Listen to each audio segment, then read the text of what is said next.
Hola, ¿qué tal? ¿Cómo están? Mi nombre es Leonardo Viteri y hoy vamos a hablar sobre la implantación del orden colonial. Reconocer la implantación del orden colonial, conocer la historia de las guerras civiles, la colonización inicial y la organización administrativa. Con la terminación de las guerras de conquista no concluían los conflictos. En la misma década de los 30 se dieron enfrentamientos entre los conquistadores. Pizarro, nombrado marqués por el rey de España, disputó con Almagro el control del Cusco de todo el Perú.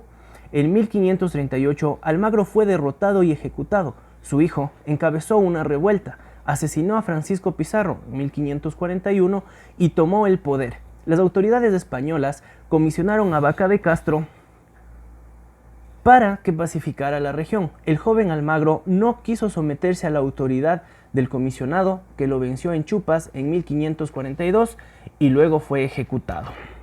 Los enfrentamientos entre conquistadores devinieron en un conflicto más de fondo entre estos y la corona, que intentó cortar la autonomía con que aquellos pretendían manejar las tierras recién conquistadas, siguiendo el ejemplo del feudalismo europeo. En este contexto se emitieron las leyes nuevas que centralizaban el manejo político y económico de las colonias en manos de la corona y establecían mecanismos de protección a los indígenas. Uno de los mentalizadores de estas leyes fue Fray Bartolomé de las Casas, gran defensor de los indios contra los abusos de los colonizadores. En 1544 se designó como virrey del Perú a Blasco Núñez de Vela para poner en vigencia las leyes nuevas. Los colonos o encomenderos resistieron el intento de quitarles el poder alcanzado y se agruparon alrededor de Gonzalo Pizarro. Los ejércitos se enfrentaron en 1546 al norte de Quito. El virrey fue derrotado y ejecutado.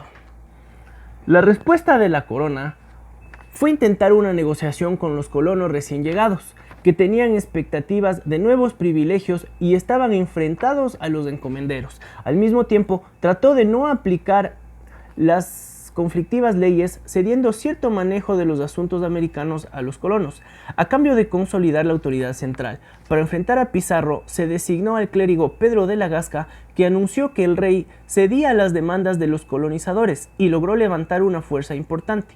Las ciudades y villas plegaron a su autoridad. En Quito fue asesinado el gobernador Puelles, dejado por Pizarro. Los dos ejércitos se enfrentaron en Jaquijahuana, cerca del Cusco, a inicios de 1584. Pizarro fue derrotado y ejecutado con sus tenientes. Triunfó de este modo la causa de la corona, aunque el precio de concesiones al poder local. Como se ve, al principio de la colonización se dieron dos procesos. Por una parte, el sojuzgamiento e inicio del despojo de los indígenas. Por la otra, la resolución en beneficio del poder metropolitano del conflicto creado por los dos primeros colonos que intentaron retener buena parte del control local.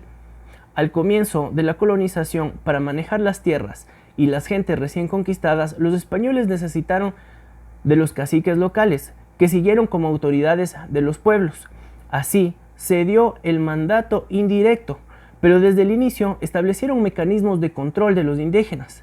La institución básica del periodo fue la encomienda, que consistía en el encargo o encomienda, de allí su nombre, que hacía la corona a un colono español, el encomendero, de un grupo de indígenas para que los catequizara.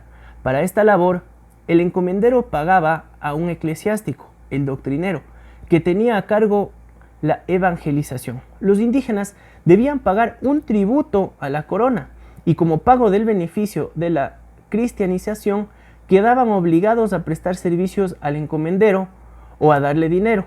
Así se estableció un mecanismo de extracción de excedentes en forma de trabajo e impuestos y un instrumento de control ideológico de las masas indígenas que fueron catequizadas por el clero. Entre la década de 1530 y la de 1590 se extiende un periodo de asentamiento del poder colonial en la que, por una parte, se establece el sistema hispánico, fundación de ciudades, diócesis, audiencias, etc. Y se consuma por otra la dominación de los pueblos aborígenes. Todo esto se da bajo condiciones del encuentro de dos sociedades. De un lado, la metropolitana, que estaba inmersa en la transición del orden feudal al capitalista en Europa. De otro, la indígena, que experimentaba una aguda crisis de las formas aborígenes de organización social que precipitaron su derrota.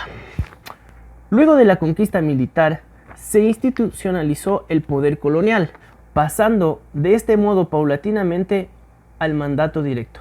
Las ciudades hispanas se fundaron desde el inicio: Quito, 1534, Puerto Viejo y Guayaquil, 1535, Popayán y Cali, 1536, Pasto, 1539, Loja, 1548, Zaruma y Zamora, 1550, Cuenca, 1557, Baeza, 1559, Tena, 1560, Riobamba, 1575.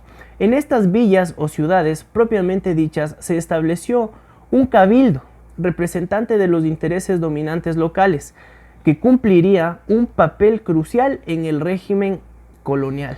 El Cabildo de Quito, asiento también del gobernador nombrado por el rey, asumió funciones de reparto de tierras y organización de servicios. Desde la década de los 40 se buscó organizar la administración religiosa. Vaca de Castro pidió el nombramiento del obispo para Quito. La diócesis fue creada en 1545 con jurisdicción en lo que hoy es territorio del Ecuador, el sur de Colombia y el norte del Perú.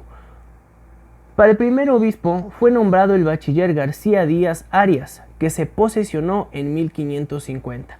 La administración legal y política adquirió organización definitiva en 1563, cuando se creó la Real Audiencia de Quito, con jurisdicción parecida a la del obispado. Su primer presidente fue el licenciado Hernando de Santillán, que se posesionó en 1564. Además de las ciudades de fundación española, se conservaron en las tierras de la Audiencia de Quito varios asientos indígenas.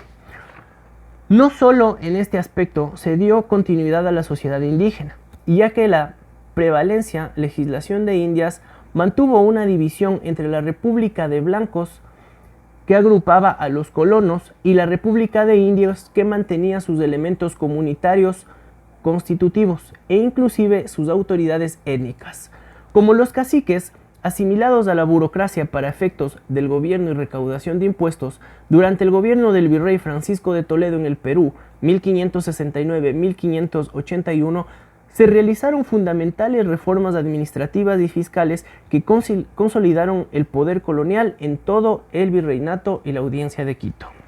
Hacia finales del siglo XVI, en Quito, se dio un conflicto entre el presidente de la Audiencia, Manuel Barros, de inclinaciones proindígenas, y el Cabildo, defensor de los intereses locales blancos.